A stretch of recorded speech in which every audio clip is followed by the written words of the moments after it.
Who do you think would win, Galactus or Knull? Canol, the god of darkness, born from nothing before the first light, spreads his symbiotic wings. He is no ordinary god. He is the embodiment of chaos, of primordial darkness, and of unstoppable destruction.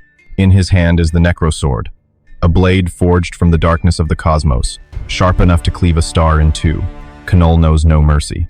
He has faced the Celestials, the titans of the cosmos, and struck them down with a single blow.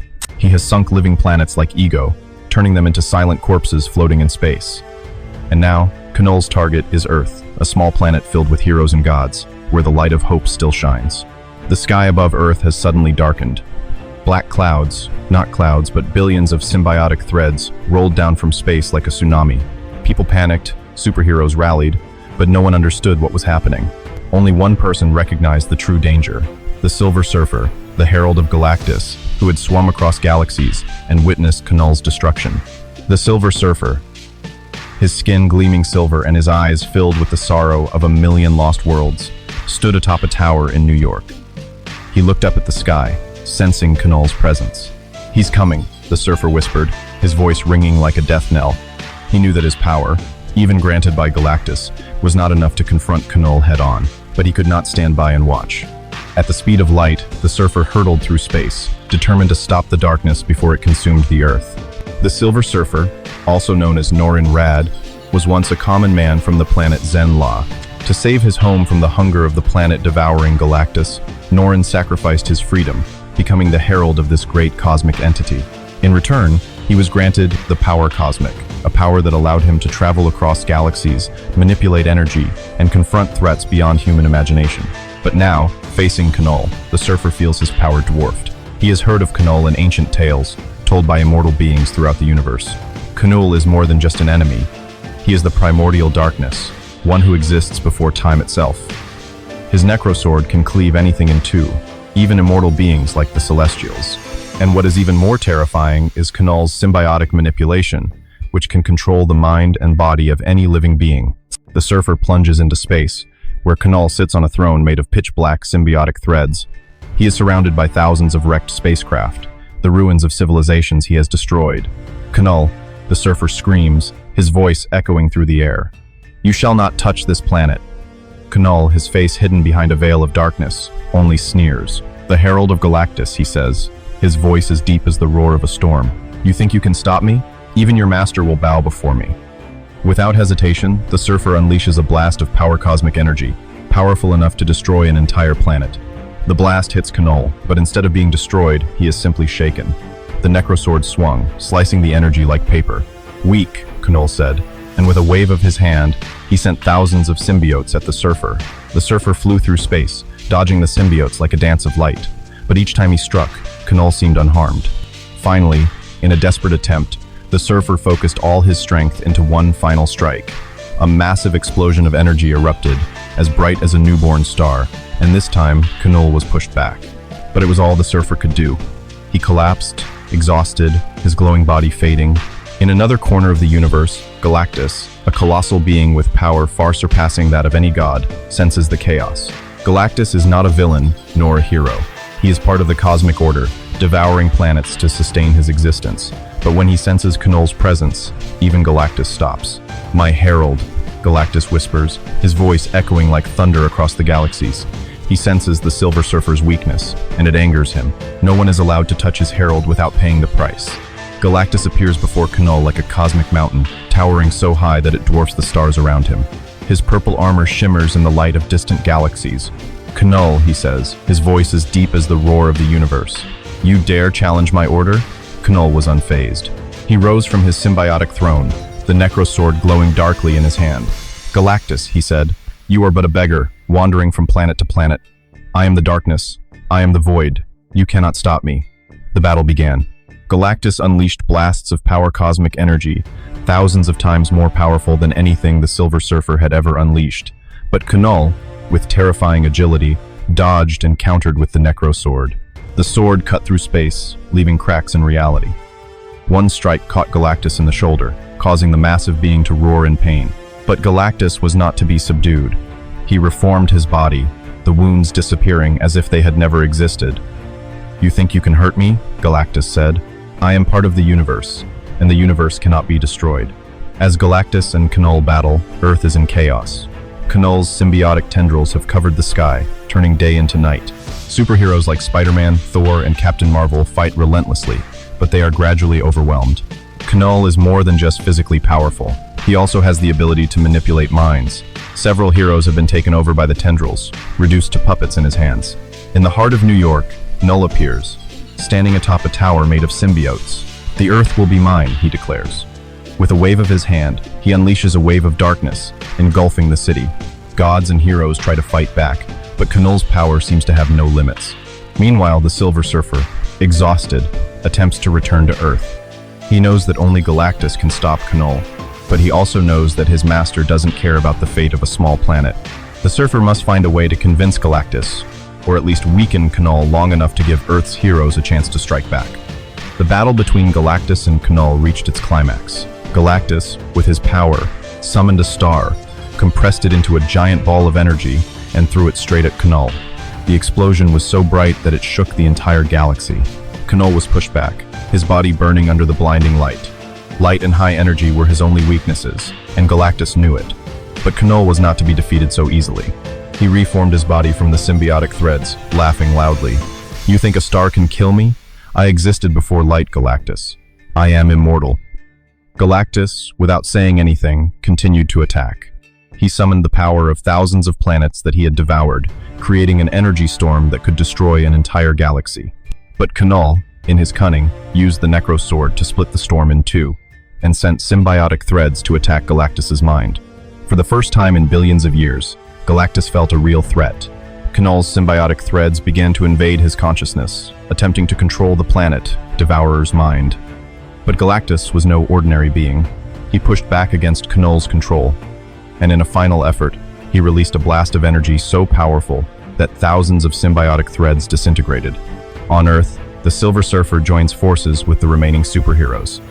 He uses what little power he has left to create a beam of light, weakening Canol's symbiotes. Thor, wielding his hammer Mjolnir, summons powerful lightning bolts, which strike the symbiotes like a storm. Captain Marvel, in her binary form, radiates light energy, repelling the darkness. But they know that the real battle is taking place in space. If Galactus fails, no one on Earth can stop Canol. In a decisive moment, Galactus summons all his power. He no longer fights as a cosmic being, but as a guardian of order. "Canol," he says, his voice echoing through space. "You may be the darkness, but I am the light of the universe." With a final blow, Galactus unleashes a beam of energy that combines the power cosmic with the light of millions of stars. Canol, immortal as he was no match for this power.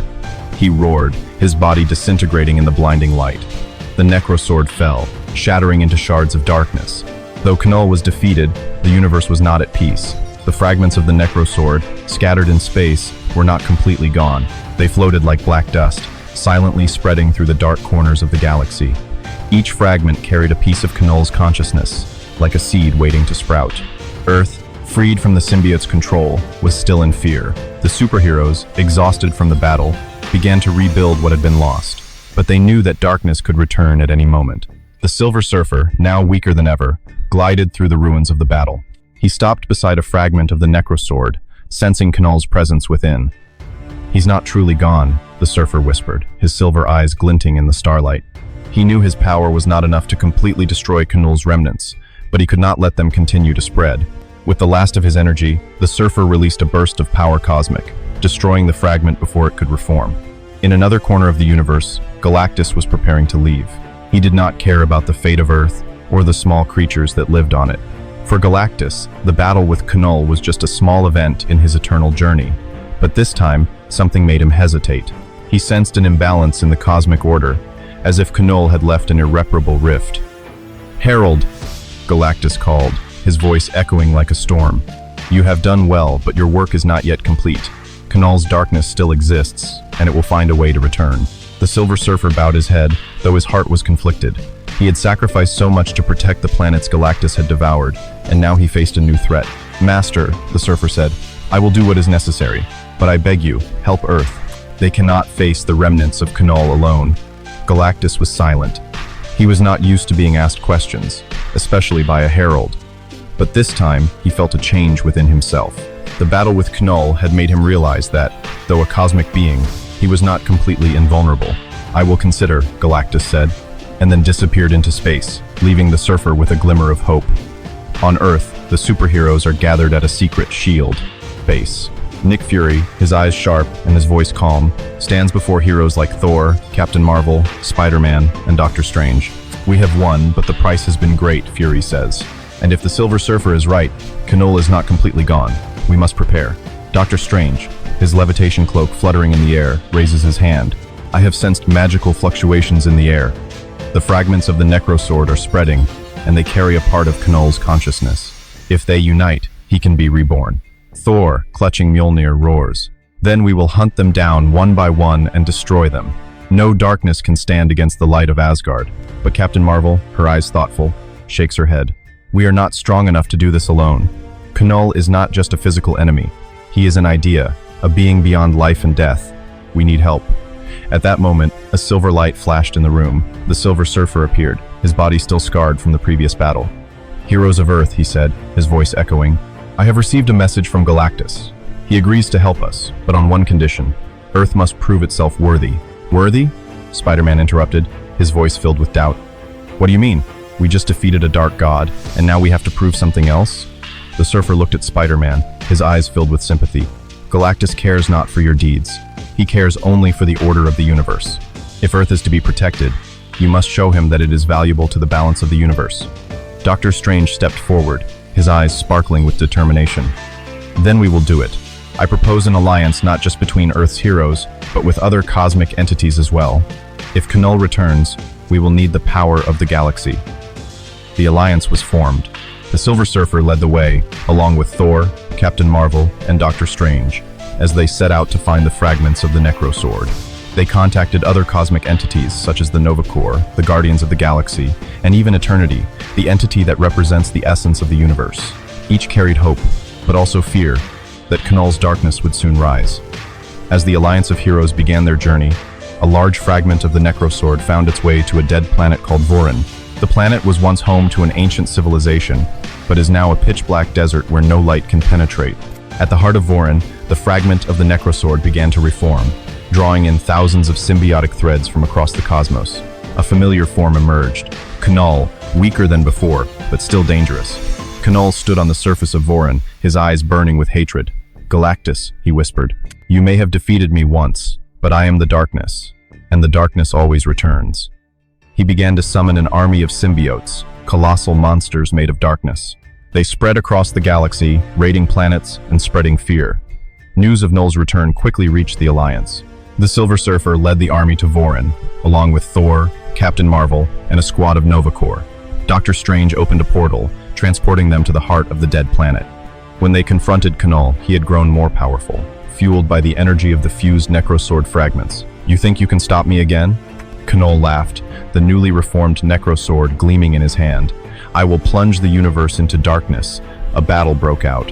Thor summoned a lightning storm, lighting up the skies above Vorin.